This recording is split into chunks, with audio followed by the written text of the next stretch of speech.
Tell us your mentality, man, about playing offensive tackle. I mean, you have the potential, just to be absolutely elite. Dev, go ahead, share your thoughts on the thesis.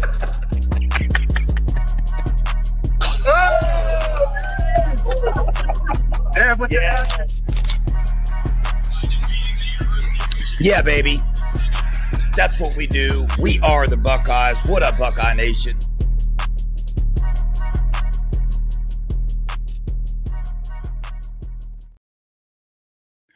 What up, Buckeye Nation? Welcome to the Buckeye Boys, where we talk college football with real fans. I'm Devin. Glad to be back. Sorry I took a little bit of a vacation last week. Should have told y'all. Sorry I didn't do that. It's the off-season slow time. So I was like, hey, man, let me get caught up on a few things around the house. Enjoy a little bit more golf than normal. So sorry, took the week off, but we are back at it hardcore this week. Going to be covering spring ball. Going to be diving into recruiting very hard, getting you guys up to date on prospects, visits, all of those things. And we're going to be having some intel coming out of these spring practices about these 51 new players on the roster. Got a good video planned tonight, man. Obviously, we know there was a big-time meeting in Washington, D.C. that included President Trump and some other famous college football coaches. They gave their opinions, and we will dive into those tonight. But before we do that, guys, I need you to do a favor for me. Hit that like button, please. Hit that subscribe button as well. And if you're listening on Spreaker and Apple Podcast, give us a like, save us, whatever it is you do on there. I don't use either one of those. I watch YouTube, so I guess I've been saying hit the like button, but I don't even know if you hit the like button on those. Just being open and honest with you on that one.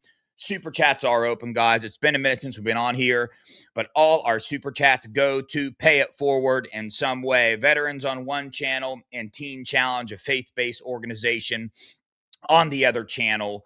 And also head on over to the Scoop message board where nuggets are being dropped every single day. I had a couple guests planned for tonight. One of them has made it. We are waiting on the other one with some technical difficulties. But without further ado, let's welcome VB Coach in for our regular Monday night programming with VB Coach. What up, brother? How you doing? Doing good. Like I said, a little sore, but I'm doing good. Yeah. Well, glad to see you came out the other end healthy, and you're trucking along in life still. Buckeye football still trucking along. They got spring football starting tomorrow. But before we dive into that, just a little bit, and while we wait on Duke, hopefully Duke, Pettyjohn can figure out his technical stuff and come on here and give us his perspective of this. I wanted to dive into the SCORE Act, right? That is what the meeting was about, because obviously we know that NIL and the transfer portal and today's college football has changed in a big way. And anytime you have a change, you will have, things come from that some people think aren't good, some people think are good. And I think we can all agree that some things have got a little bit out of control. And there are certain aspects to college football that we all fell in love with that are starting to leave the game a little bit. You know what I'm saying? I think if you're watching this show, you're psycho enough about college football that you're probably never going to stop watching.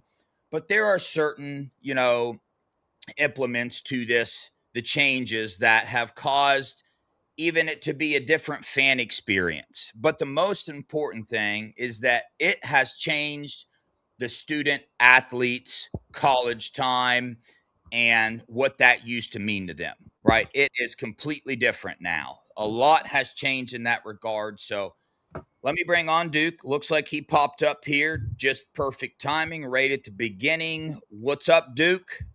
How are you? Yeah, I think you're on mute, brother. I see the mute button. There it is. Hey, what's up, guys? There it is. I got it worked out. Good, man. Glad to have you on here. Perfect timing.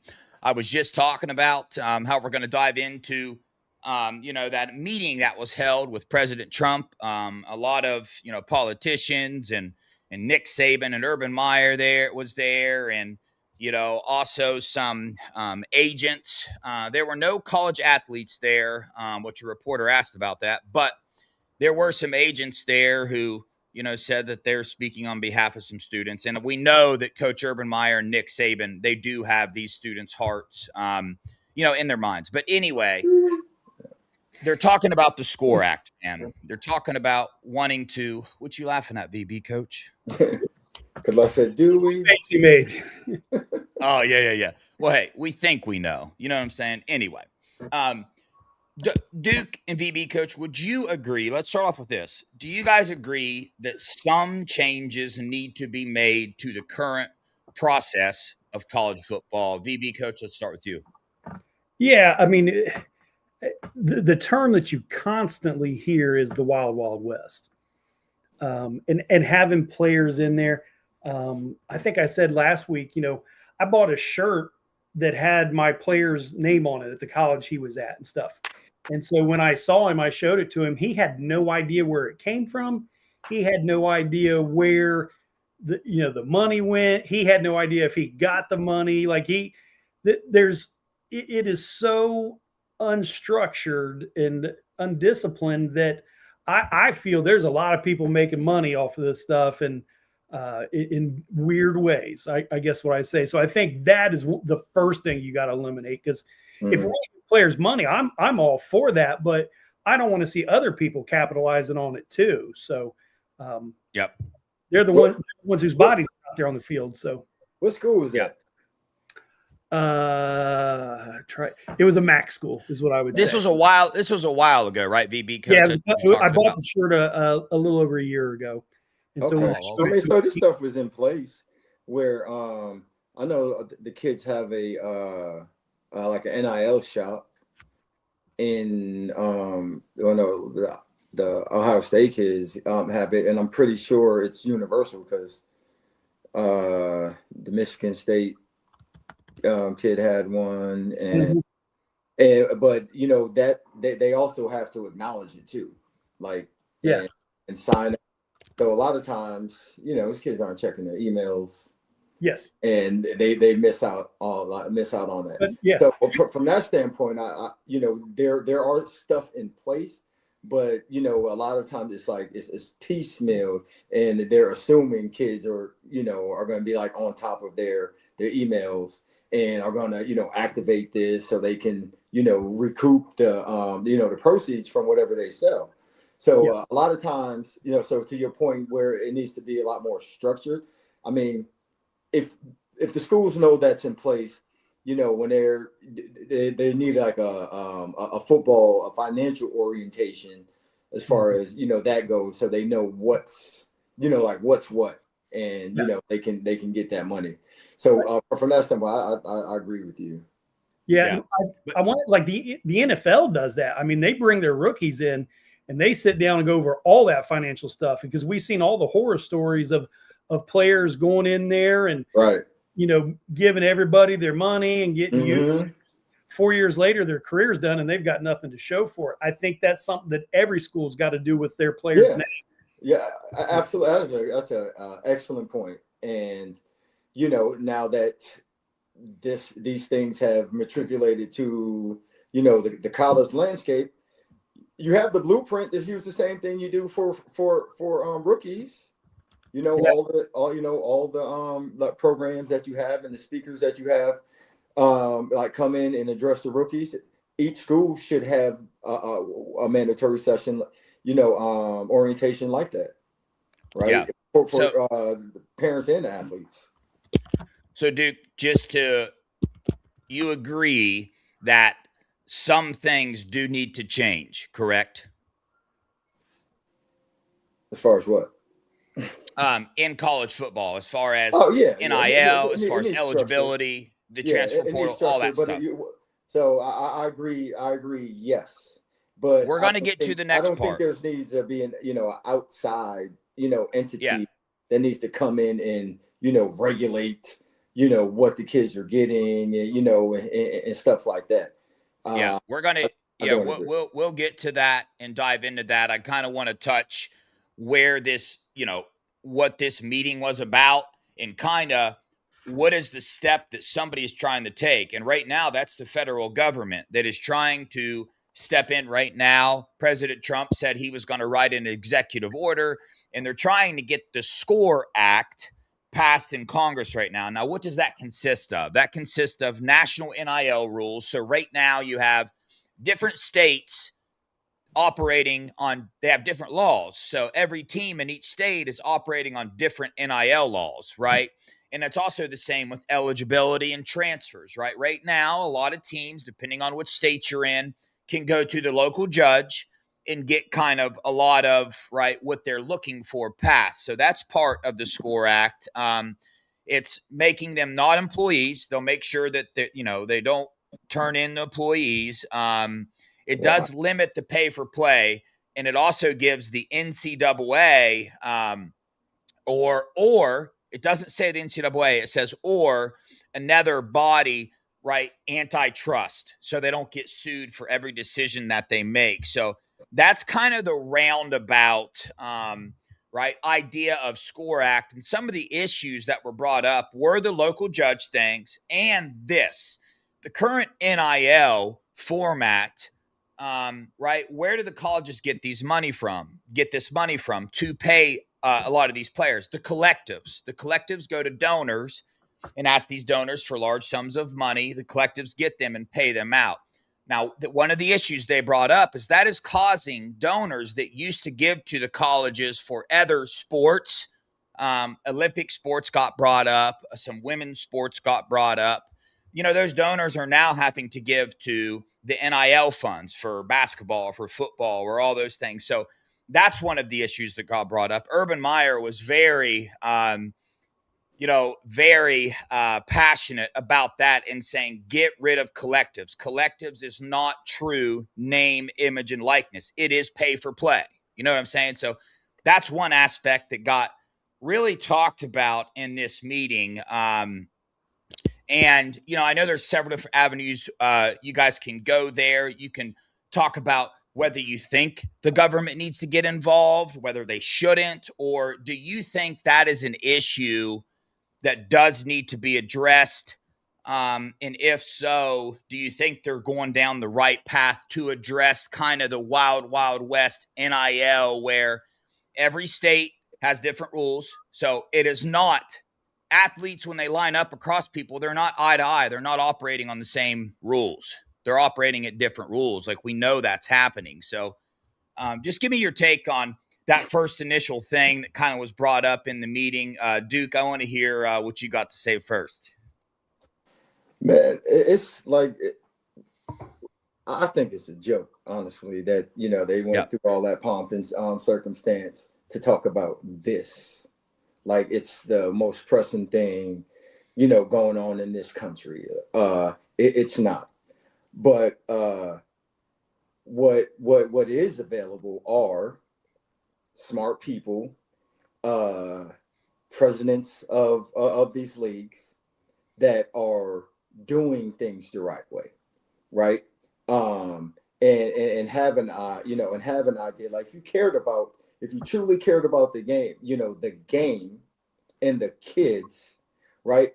We want to be at this point, right? They keep stalling, are holding out, like paying kids, all the way up until this point, and now like, oh, you want money here, take it all, and so they let it get to this point when they could have had plenty of time to put all the things in place to make sure this rollout was, done, done in a way that,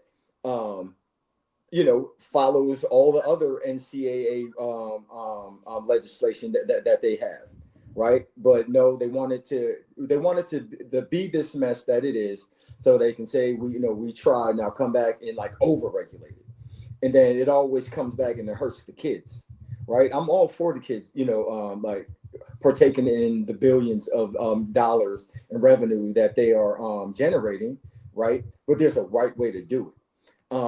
And them getting it isn't the problem. The biggest problem in this thing, and I think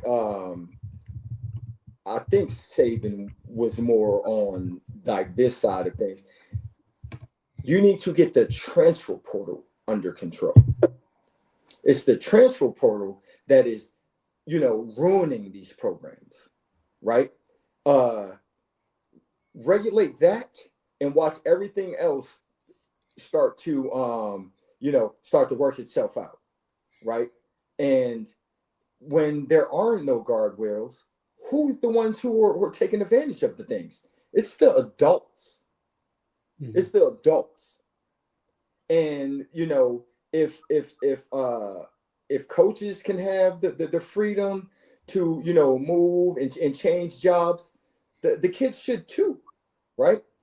And the only thing that you do regulate, you always want to keep in mind as far as that goes is the reset that they have to do academically. Like that's what no one is talking about the most. Like Saban actually did hit on that, but they're not talking about it enough, right? So now an agent can come in and say, oh, I can get you this much more money from like from this school when the kid's not even thinking about it. Like regulate that. So the same thing, you have to be licensed with the NFL in order to represent professional players as an agent. The same thing needs to be in place for for college. You can't just come in like, oh yeah, I used to work at a college, so yeah, let me represent you and get you, all what you deserve from, whichever school. Yeah, so, yeah, they did. They brought that point up. I think Saban did, and somebody else. They talked about the agents are running this NIL thing and the transfer portal thing amok. Like there are students that don't even want to get in the portal, and they're getting calls from these agents that are telling them about these false offers that aren't even true. Unlicensed and then they get unlicensed. Unlicensed agents that don't know anything about it. So they talked about that, and you're right. The biggest issue is that back in the day, these old rules, right? When a student athlete goes to college, right? The United States college athletics program, it's beautiful, right?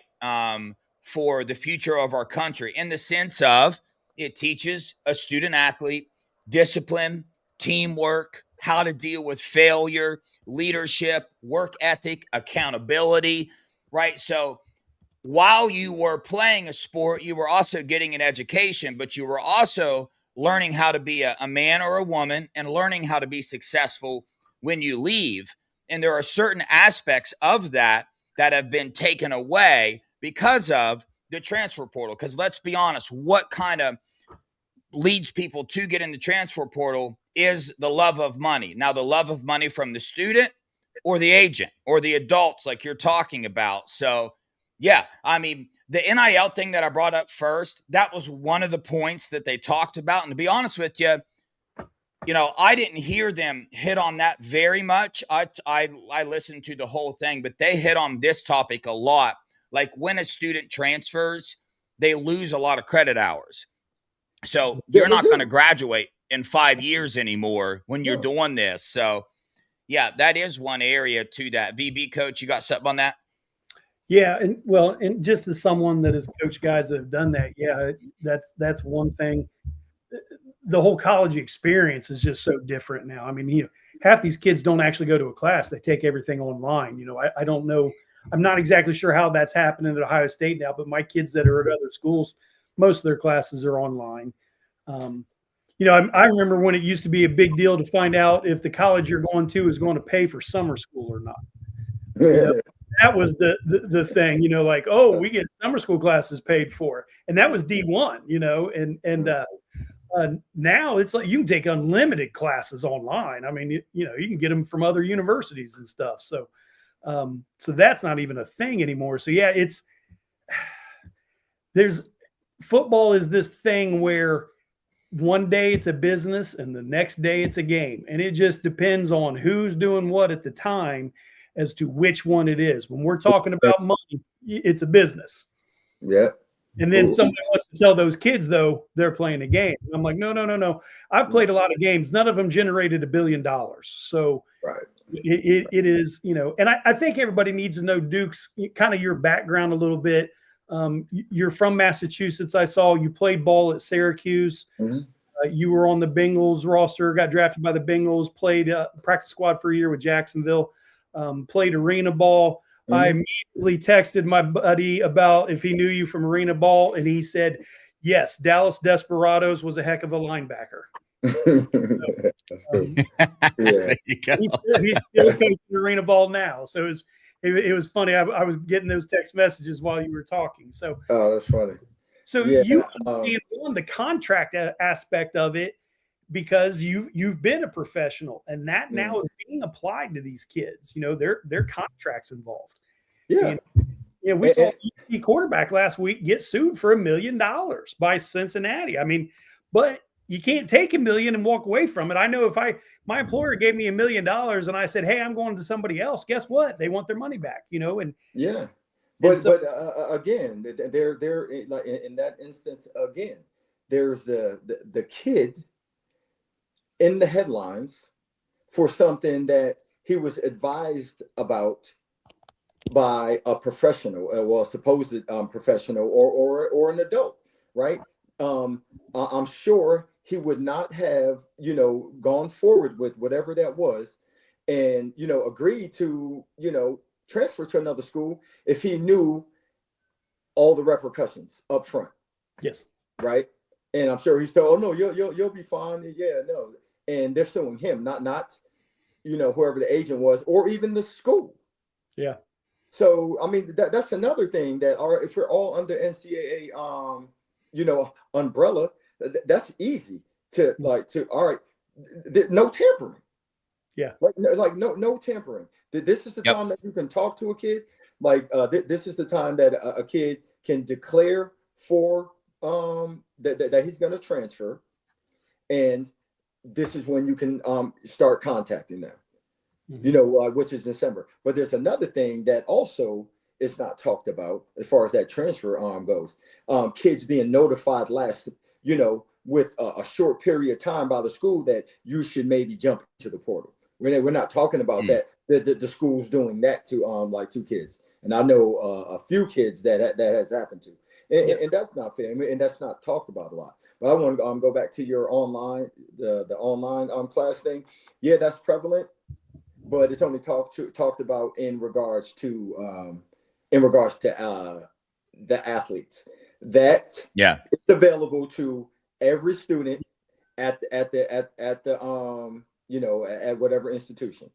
So it's not fair to say like, oh, they're just not. I'm not saying you're doing it, but I hear that's arguments like from other fans that they're just sitting at home taking online classes and what have you. Yeah, them and everyone else who chooses to do that.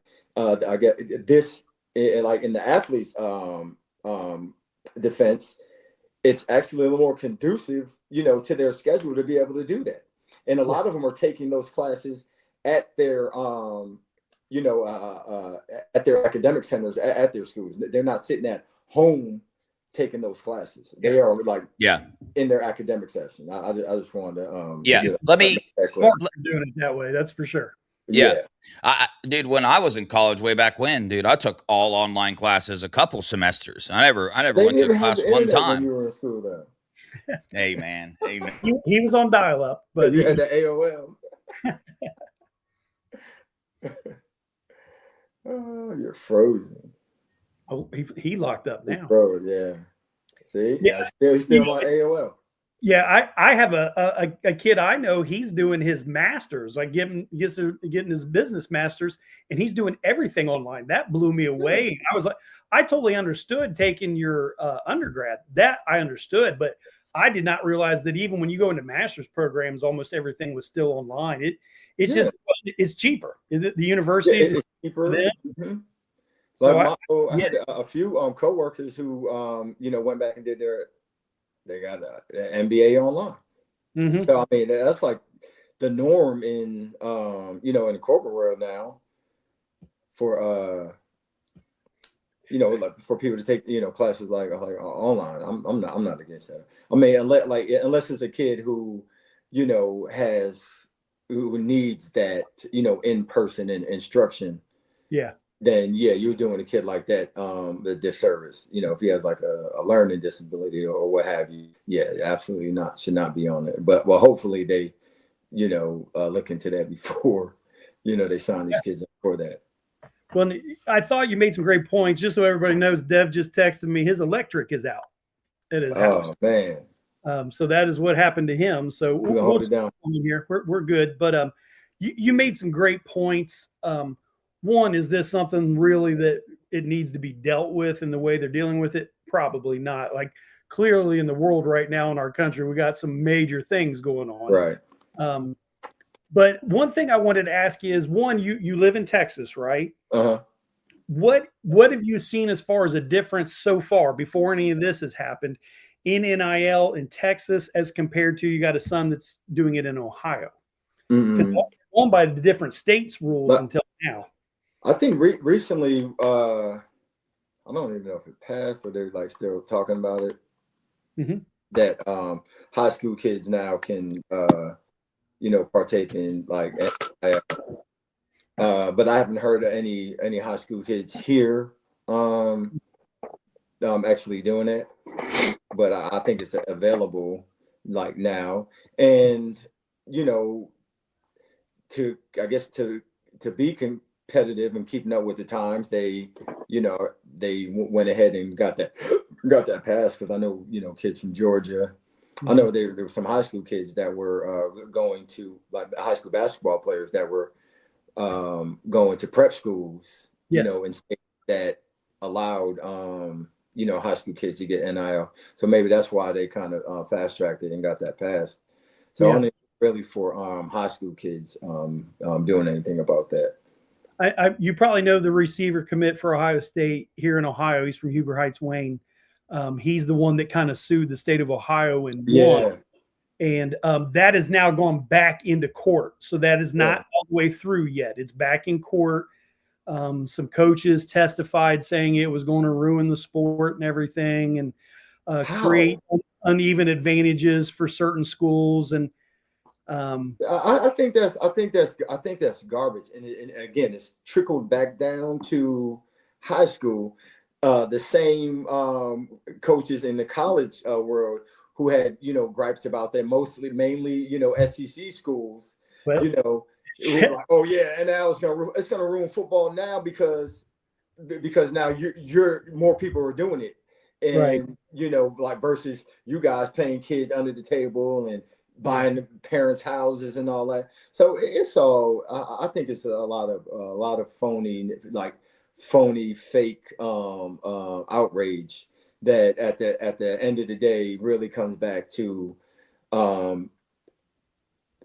the playing field being even now. Yeah. And then they're not liking it. Yeah, it's as someone that coaches high school, this will be my 30th season coming up. I have biases that I try to keep out of everything. So when I saw some of the coaches that testified, I was like, wait a minute, you can't have a coach that's got 7 state titles complaining about unfair advantages and right, stuff like that. So I see that are you still coaching high school ball? Middle school right now. Middle school. Okay. Yeah. Well, there's always that public versus private debate. Yeah. So when the private school coach got up with all of his state titles and said this was given an unfair advantage, a lot of the public school coaches that were friends of mine were like, no. And so, right. And I get it. Ultimately I want the kids to get what they deserve. As a coach, I just want to coach, Yeah, right. And not deal with all the bull. Yeah. And let's face it, the kids that are going to be impacted by this, you're going to be lucky if you have one on your team that's impacted at all by high school NIL. Right. Exactly. Yeah. Exactly. I'm not paying my starting guard, any money, and he's not going anywhere. So, and the school next door is not paying him to come over. He may be a great high school football player, but it's those kids that you were mentioning that are going to the prep schools and that route, which, that's some scary stuff when you get into that. When I talk about unstructured, that prep stuff is. Oh man, listen, I don't care if you gonna pay my kid to come to your prep school. Well, he's not. They're not going. I don't care. Ain't no Well, structure. we had No. the school in Columbus. I don't know if you saw that a few years ago. Bishop, gosh, what was, yeah, those kids, they didn't even have a school. Like there was Bishop Sycamore. Yeah. Yeah, Bishop Sycamore. Yes. Yeah. Ridiculous. And, So can y'all hear me now? Yeah. hey, you're back. Yeah, Me too. I apologize, and I appreciate you guys for handling the show. My power randomly went out right when Duke said you didn't have internet back in the days, and then boom. So I feel like Duke did that. I don't know how he did it, but we're going to blame it on him. But fellas, I appreciate you keeping the thing going. Hopefully it don't happen again, but who knows? But I want to get back to this real fast and kind of talk about, let's see if I can remember what I was. Yes, I was. So Duke, you brought up about how, if the NCAA would have rolled this thing in correctly, we wouldn't be dealing with these issues. So I think we can agree there that, the NCAA failed dramatically with how they did this and implementing it. They should have, created it and slowly started paying these players and implementing the rules and stuff. They didn't do that. But anyway, now we're to a point where, they did step in. They created the CSC. They try to create these rules. I mean, the conferences try to create these rules, but again, every rule gets challenged in court. They get sued.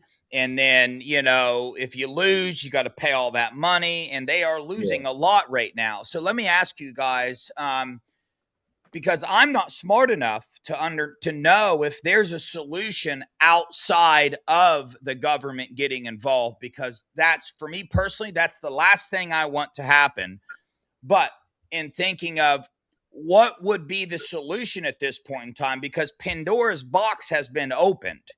All these agents and all these other people, they're so money hungry now that if anybody tries to implement a rule, like they have, the CSC tries to implement these NIL things. And the reason why they don't come up with transfer rules is because they get sued. Even eligibility rules. How many court cases do we see the NCAA saying, no, you're no longer eligible? Boom, go to court, get sued. They can come play basketball. But again, that as far as like the transfer like things, all right, if it's a guy trying to get his 8th year versus a kid with a legitimate argument to get a 6th year, that's an easy no-brainer. But you choose to put all your energy behind the 6th year kid, and you just allow the 8th year, but the 8th year kid was like, yeah, go ahead at 27 years. That doesn't make any sense. So they make it so much harder than it needs to be. And so I think it starts with the NCAA leadership, like whoever's up there is like needs to go. like seriously, because they pick the dumbest battles. And then, you get people lumping it all together. Now you got a 6-year guy being lumped in with a 8th, 9th year guy. Yeah. And, they're all seen as transfer. They're not all the same. It's not apples to apples. So, if you're going to allow, a medical, like for a medical reason, and you're within, that range, if it's 6 years to play 4, because of an injury, then that's what it is. And then after that, there's no more. I'm sorry. There's nothing you are beyond that. And then, so you do that, and then you add a dang, an age requirement, whatever happens first. All right. If you're 24, then you aged out. Yeah. Yeah. You have up to 23 years old to do that. Yeah, we do. To be honest, it's not like it can't be done. Right. Yeah. But 20-year-olds play high school ball. We don't let 19-year-olds play high school ball. Right. To be honest with you, the same type of thing is happening in the NIL. Like, there are some players playing college football right now that truly can make millions and millions of dollars off of their name, image, and likeness. But then you have some players that there's no way in a million years they could do that, and it's pay for play. So in the same regard, I don't like that pay for play. I really don't like that. Whatever it because is, it's not. Like, well, if you're when you use good and you're contributing, and there's a market for your for your ability, the value for your team, and that team wants to pay you for that, then you should get that, like no more, no less. I mean, that's a simple rule to follow. Yeah, but the problem with that is that's an employee. So an actual name, image, and likeness, I agree with you, they would, but you just need to, you can't have a collective, pay you $2 million, over 2 Instagram posts when, that's not a sustainable business. And that is the argument that they are saying. I'm bringing up that side of it Oh, when okay. So in reality, yes, those players that you're talking about, mm-hmm. yeah, the businesses, the donors, they need to implement these players into their businesses for, promoting their businesses, commercials, all those things, and do that. So I think either way you go, there's going to be people finding ways around that. Like you can take collectives out of it, and then somebody's just going to create a business, and you're going to start seeing all these players on commercials. Right. But yeah. So if it's a collective of businesses, right, that want to, like outside. So I mean, there's 2 parts, right? There's your rev share, which is basically your school's, salary cap that you have, that you that lump of money that you use to, distribute throughout your roster, right? Yep. And then there's the marketing side, the collective side. So if you want that to be the NIL name, image, and likeness, then you have companies sign up to support that. And then whatever they want to, pay someone to market their, their business is what they want to pay them. So it's hard to tell somebody or a business, how they value somebody's a service to them. Yeah. Like you can't do that. Like if they say, hey, Jeremiah Smith is, worth like this much to my business in this like campaign that I'm running, then I'm gonna pay him that. Yeah. Right. And or if it's a local kid that they want to pay that, like a Jeremiah Smith, because they know, his image is going to resonate more like locally, then they're going to pay him, that type of money. So, it's hard. It's hard to, really say, I don't think you should do away with collectives, but you can regulate them, I guess, to where, it has to be a legitimate, business. But and I honestly think the point you brought up at the very beginning of this video, because when I take all this information and I put it in my head and I'm like, if I have to narrow this down, what is the one area that is kind of causing all this chaos? I feel like if you simply regulated the agents, a lot of these issues would go away. I really do, because if they have to be licensed, and those licensed agents have to follow the NCAA rules of no tampering, of this and that, then you're going to do away with a lot of those type of NIL deals anyway, that are the sketchy ones that we're talking about. But like you said earlier, because people do that, right? Everybody lump sums these high school players that have never played college football, these freshmen getting paid large amount of money, get thrown into the pool of other players that have, and other agents that have taken advantage of the system, and, cornering a school and using the fact that this or that, or other schools, tampering with the quarterback, taking their quarterback the day the transfer portal closes. You know what I mean? That's crazy. Because you got offered $12 million behind everybody's back.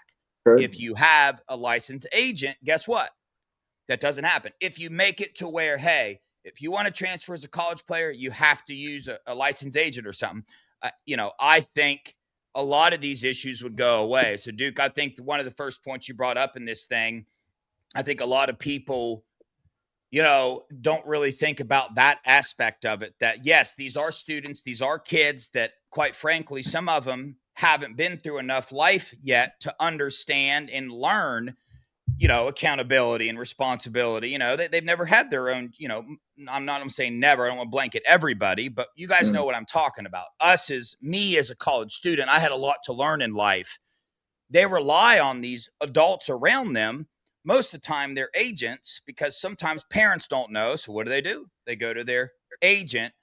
And that's what I think causes a lot of this chaos in college football right now, is these street agents, the uncle popping up out of nowhere, whatever it is. I mean, I can start an agency right now, and I've never played college football, never been an agent in my life, but I think, it's leading to a lot of these things that we're currently talking about. I would be amazed to see if you did away with all those agents and it had to be an NFL licensed agent.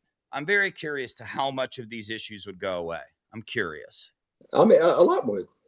Yeah. A lot would. Because now you have to, it can't be, word of mouth. You have to, keep up with the current, like standards in the industry.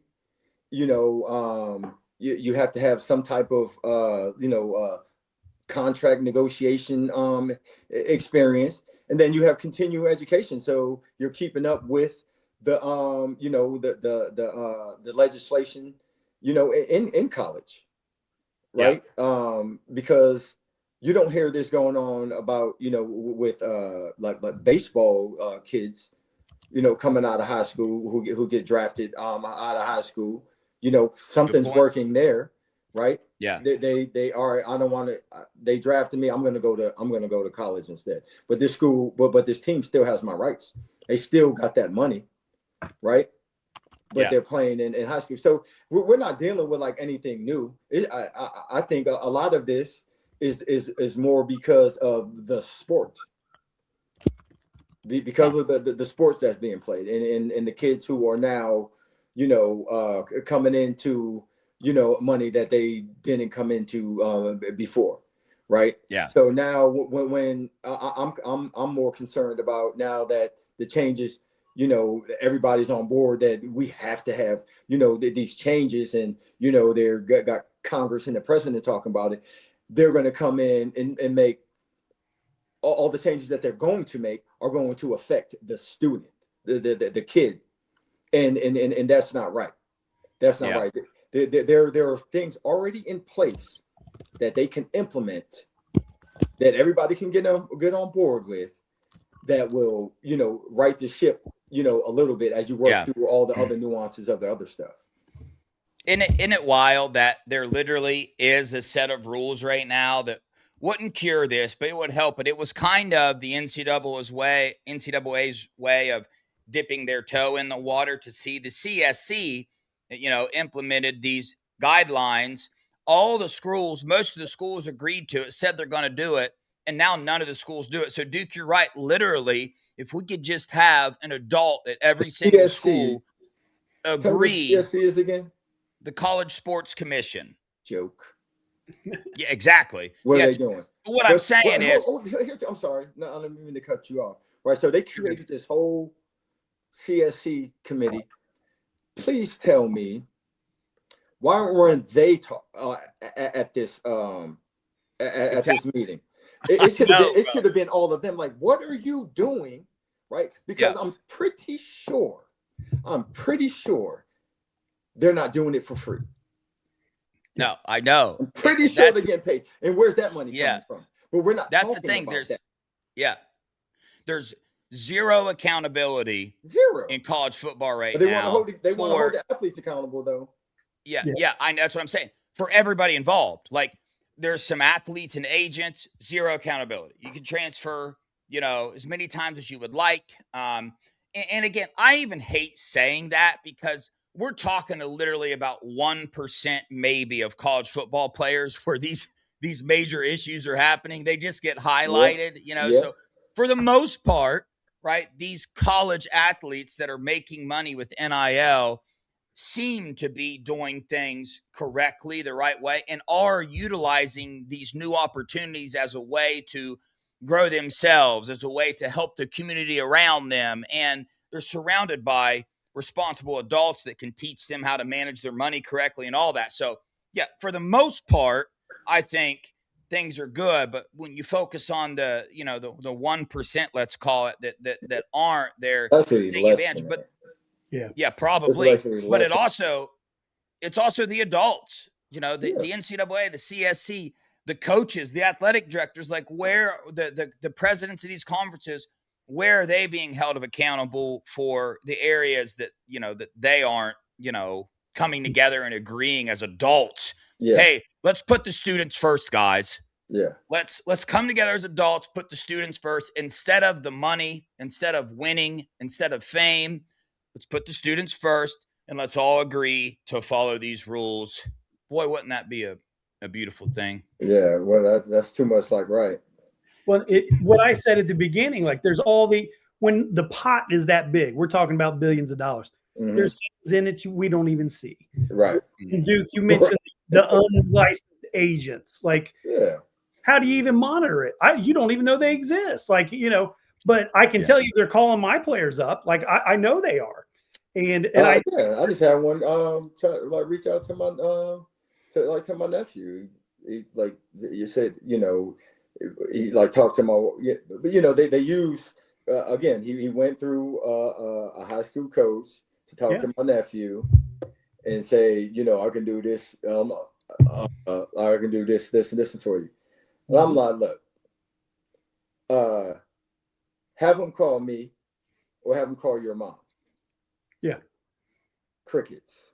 Yes. Like get out here, because there's nothing that like no first year unless you're like a 5-star kid who's coming in and is absolutely going to start as a freshman. That's a totally different animal. You might need a little bit more guidance, like from somebody in the know. Maybe not even. Yeah. But because your number's already set. In some cases, and again with this, Duke, I know you've worked with kids that have got bad backgrounds and stuff like that.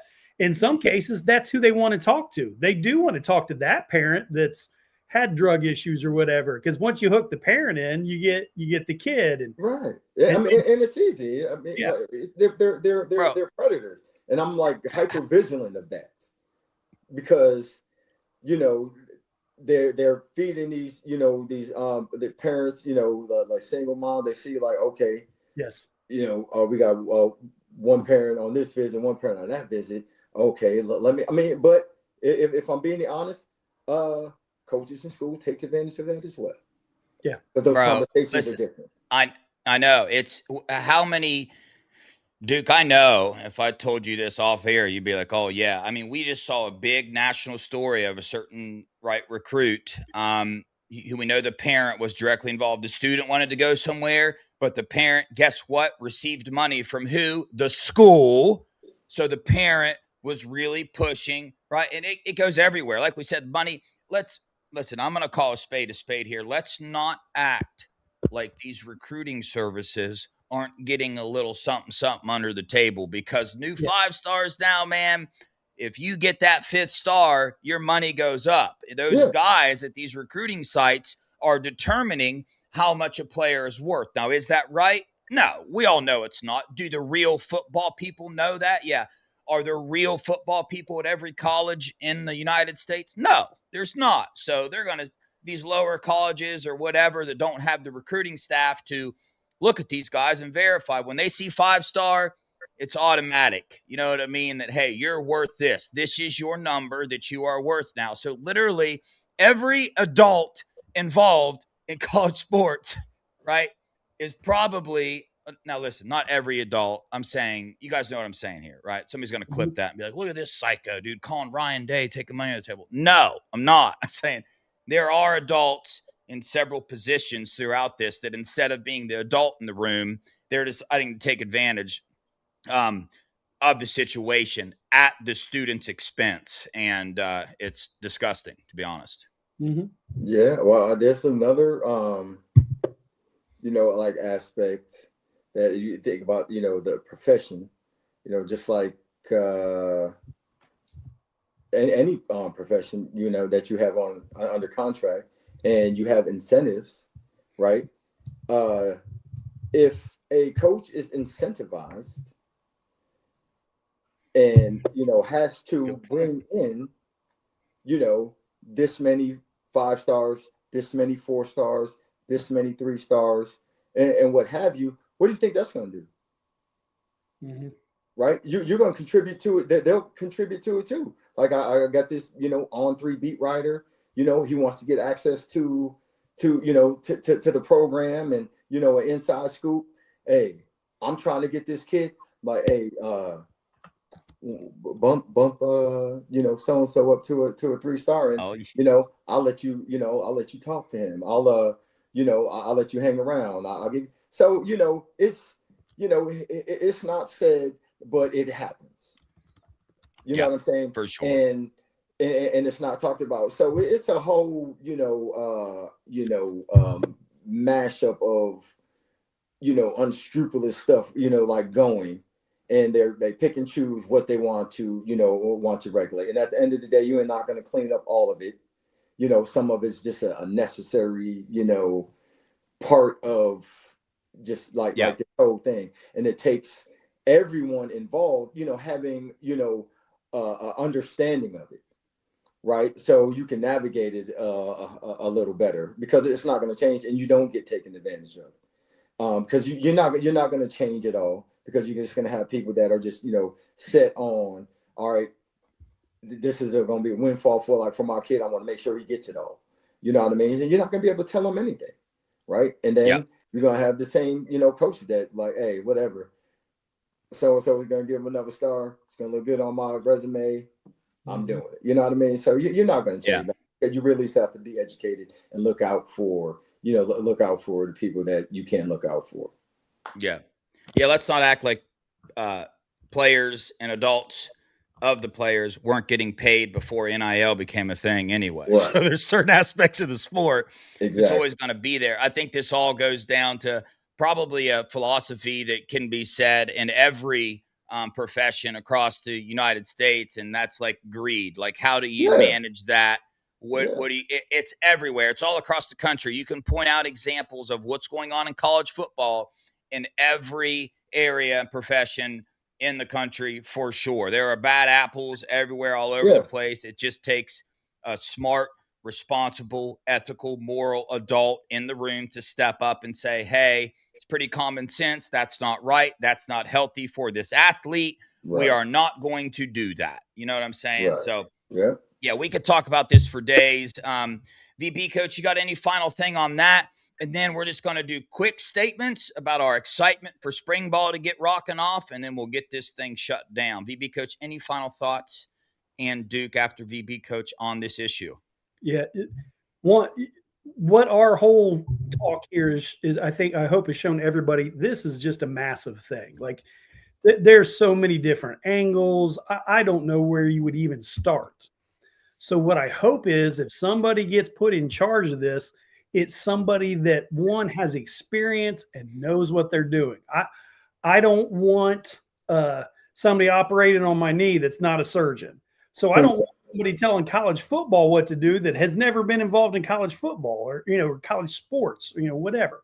You need to understand business. You need to understand athletics. Those two things are not always the same thing. You know, I've seen business people come into athletics and their concepts don't always work. So, and that's what you know, who's going to be in charge? Who's going to wave the big stick? Because until we have somebody that is able to give out consequences, nothing else is going to matter. You know, they can put on a big show, they can hold meetings, they can say all kinds of stuff, but the biggest problem we have right now is the NCAA. Not that they were great before, but they're powerless now. So, in charge, who's going to give out the consequences when somebody's contacting your quarterback and stuff like that? Right now, nobody. Right. Yep. That's a great point. And I know a group of guys who should be doing that. And that's all the athletic directors and presidents of these schools. You know, delegate one, either the athletic director or the president, a mashup of them. And work out a solution. I know there's good things happening in different leagues, and you can get all that together, and then, all right, can we agree all on this? And it's done. Mm-hmm.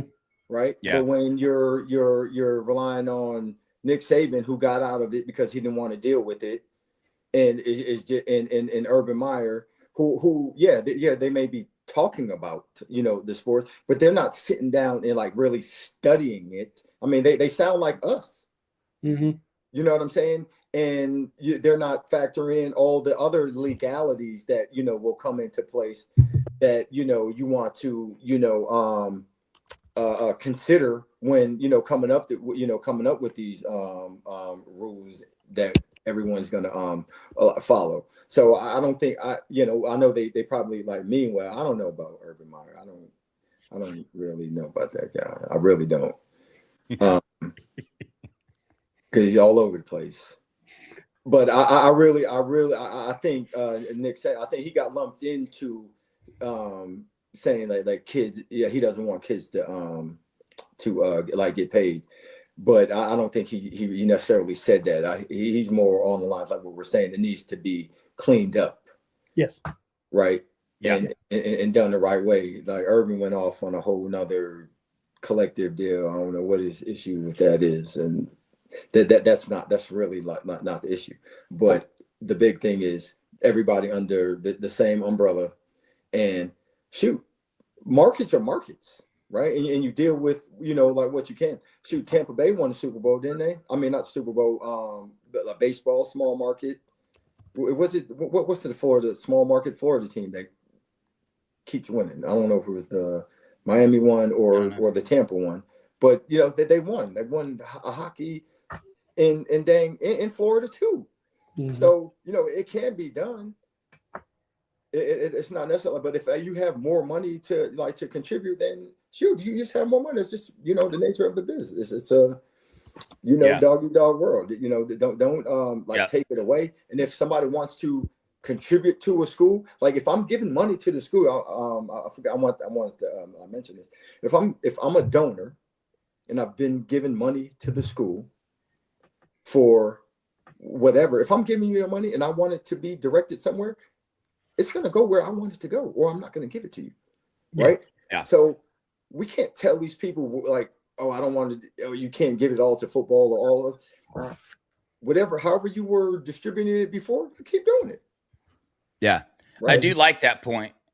You kind of curved my thought on that point a little bit. If you think of it like a market, this is the market for college football. You know what I mean? That you don't see people trying to step in and stop markets on different other business areas, across the country. But yeah, I agree with you. The NIL payers making money is not the main issue here. It is starting with the adults who are supposed to be responsible in the room not being responsible. And VB coach, exactly right. Where there is no accountability, what else do you expect? Right. I mean, what do we expect? There's zero accountability.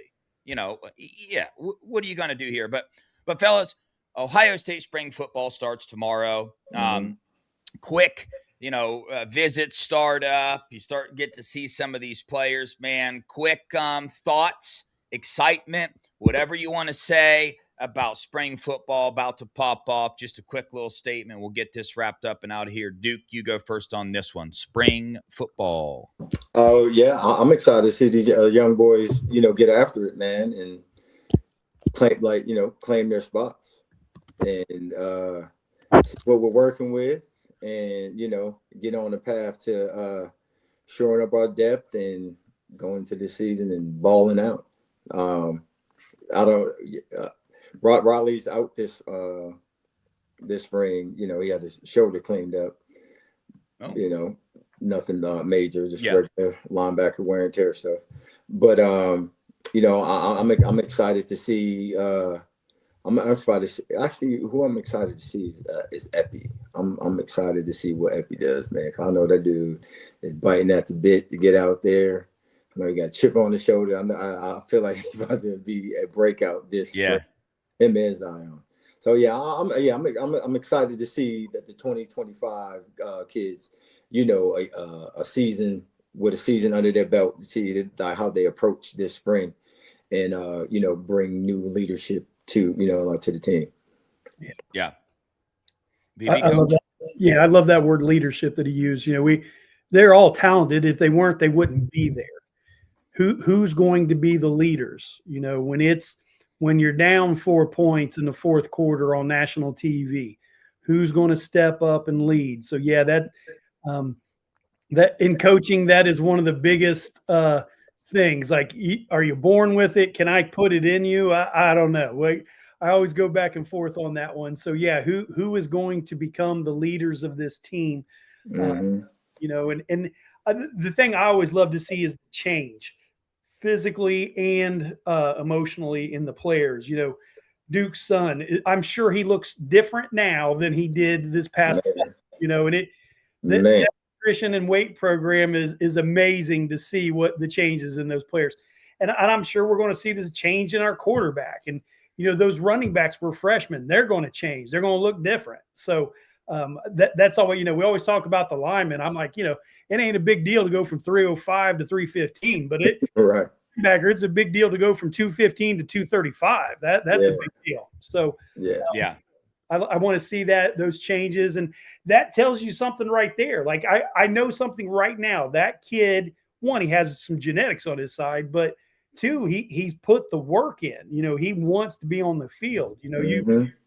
And if the linebacker went from 215 to 220, that tells me something also. Yeah. So yeah, those are things to look at, and spring ball starting up everywhere, and it's there's so much now with NIL and the portal. Every year, I think, is going to be a lot more exciting in spring ball.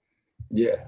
Hey, I lied. I got a quick question for you guys. You guys know this better than I would. Okay, so we got some players that we're very excited to see that are going to be out for the spring. Isaiah, Bo Jackson. You just mentioned Riley, but they're, to my knowledge, they're all like small, normal shoulder injury type things. So at what level are they out? I mean, aren't they still in the weight room, like doing what they can do, or are they like sidelined? Like, what's the deal there? Like, if I can't, one of Riley's high school coach sent me a picture I hadn't even seen. And they were like, what are you feeding this dude? Bricks? And like, he showed me, I'm like, oh my. Like, this dude was, rocked up. Got 12 pack. He looks all of a cut up 235. I'm like, dang. But then, you look at, it was all the linebackers. I'm like, okay, yeah, these dudes mix in there, getting them right. Yeah. And, he's doing this, regular rehab. He's back. He's like running, doing mat drills, he's in it. But he was just won't have any like contact. I think, and they're all doing that. Yeah, that's what I thought, man. I think it was nothing major at all. Mm-mm. Yeah. Some people, when they hear about that, with Bo Jackson, Isaiah West, that's when it first started. I think there's literally people out there that think that, they stay in their apartment while the team goes and works out, or they're sitting on the couch watching TV. And I'm like, no, man, these dudes are still like in there getting it. You know what I'm saying? VB coach, anything to add to that? Yeah. And I don't know if they still have this, but over there they have a sand pit that they had for a long time. And if you're injured, you're, like you said, you're reporting just like everybody else is. You're sitting in meetings like everybody else is.